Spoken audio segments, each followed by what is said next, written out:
శుక్లాం వరధరం అంటే ఎవరంటే శ్వేత వస్త్రాలు ధరించేవాడు అని. విష్ణు అంతటా నిండినవాడు అని. సర్వవ్యాపి.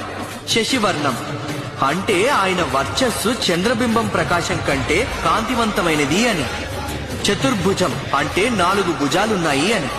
ప్రసన్న వదనం ఆయన మొహంలో దయ కరుణ ఉట్టిపడుతుంటాయి అని. ధ్యాయేత్ రండి వారిపైనే దృష్టి కేంద్రీకరిద్దాం. సర్వ విఘ్నోపశాంతయేత్ అంటే ఎవరంటే సమస్త దుఃఖాలను కష్టాలను విఘ్నాలను నివారించేవాడు అని. ఇక్కడ విష్ణువు అంటే అర్థం అంతటా ఉన్నవాడు అని. అన్ని చోట్ల ఉన్నాడు. ఇదే మహావిష్ణువు గురించి చెప్పారు, విఘ్నేశ్వరుడు గురించి చెప్పారు.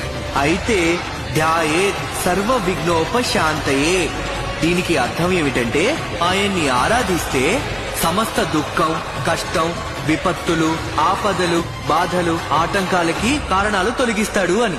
ఇవన్నీ విఘ్నేశ్వరుడి గురించే చెప్పారు. కనుక ఈ శ్లోకం నీ గణపతి దేవుడి గురించే గుండప్ప. ఆయన సూత్రమే ఇది. ఇప్పుడు తెలిసిందా?